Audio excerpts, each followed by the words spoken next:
Prezident İlham Əliyev aprelin 30-da Qusar rayonunda İsmixanlı Məsud Məsuliyyətli Cəmiyyətinin bağçılıq və soyuducu ambar kompleksi ilə tanış olub. İqtisadiyyat naziri Mikayıl Cabbarov dövlətimizin başçısına kompleksin fəaliyyəti barədə məlumat verdi. Bildirildi ki, cəmiyyət tərəfindən Qusarda 330, Ağsuda isə 30 hektar ərazidə ən son texnologiyalar əsasında intensiv bağlar salınıb. Hazırda burada 230 hektar sahədə alma, 35 hektarda armud, 26 hektarda şaftalı, 21 hektarda nektarin, 18 hektarda isə gilas ağacları əkilib.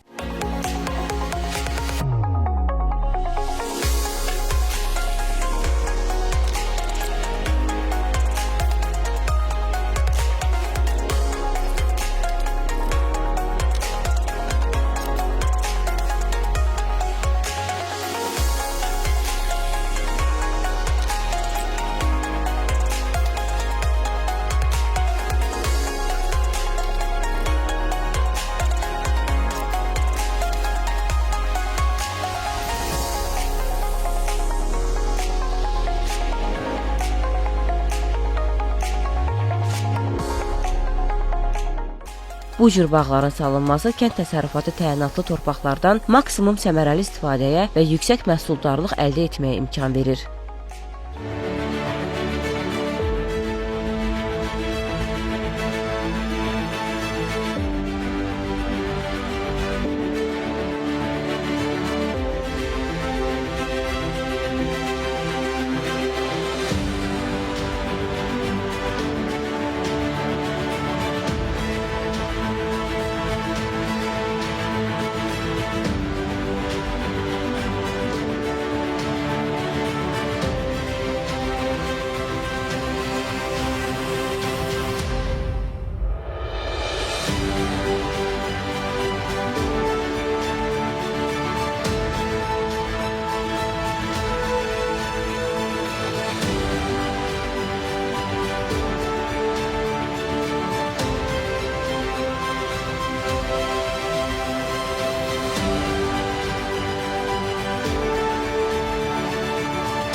Burada yetişdirilən meyvələrin satış və ixrac prosesi il boyu davam etdirilir. Məhsullar yerli bazara çıxarılmaqla yanaşı, Qətər, Birləşmiş Ərəb Əmirlikləri və Rusiyaya ixrac olunur.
Çeşidləmə sahəsində quraşdırılan müasir avadanlıq vasitəsilə meyvələr rənginə, formasına və ölçüsünə görə çeşidlənir ki, bu da məhsulların bazar tələblərinə uyğun paketlənməsini təmin edir. Çeşidləmə sahəsində həmçinin saatda 1000-dən çox qatlama və yapışdırma gücünə malik avadanlıq vasitəsilə qablaşdırma qutuları hazırlanır.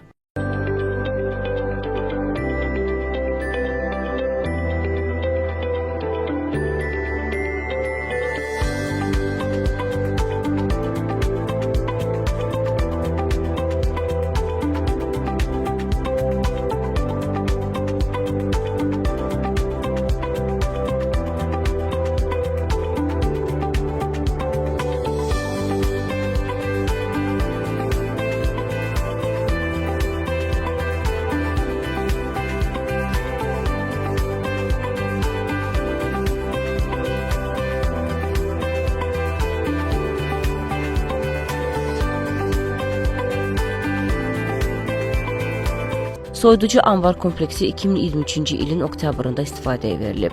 Kompleks 8700 ton tutuma malik soyuducu meyvə anbarından, çeşidləmə və paketləmə sahəsindən, material anbarından, hazır məhsul və yükləmə hissələrindən ibarətdir. Soyuducu anbar hər biri 300 ton tutuma malik 29 soyutma kamerası ilə təchiz edilib.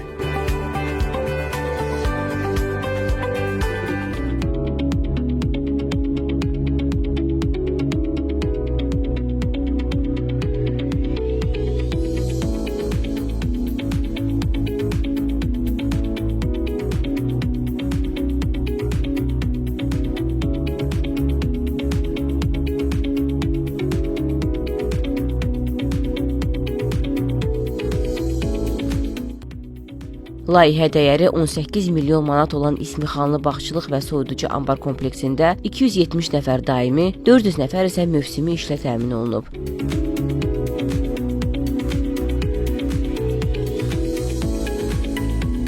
Bağlarda aqrotexniki işlərin daha dəqiq və səmərəli görülməsi məqsədi ilə Türkiyə, İtaliya və İspaniyadan mütəxəssislər cəlb olunub. Burada yüksək qənaətliliyə malik damcı suvarma texnologiyasından istifadə olunur ki, bu da həm ekoloji davamlılığı təmin edir, həm də su itkisinin qarşısını alır.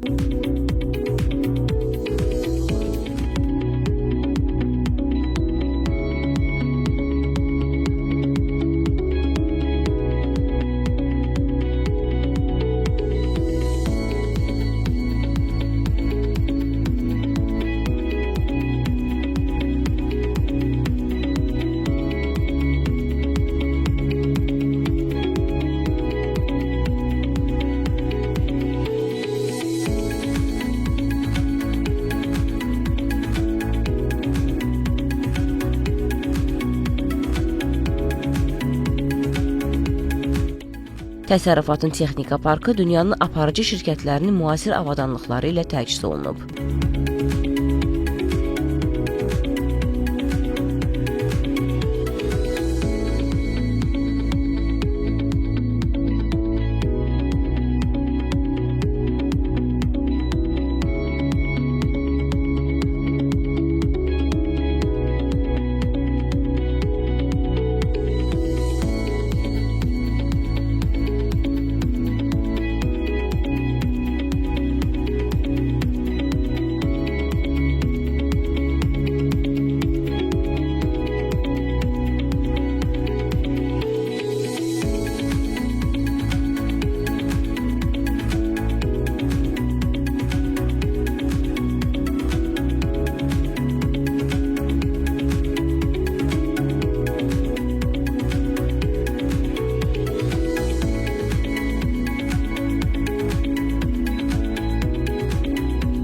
Layihənin reallaşmasına İqtisadiyyat Nazirliyinin tabeliyində Sahibkarlığın İnkişafı Fondu tərəfindən 3,3 milyon manat güzəştli kredit ayrılıb. Müəssisə avadanlıqların idxalı zamanı gömrük və vergi güzəştlərindən yararlanıb.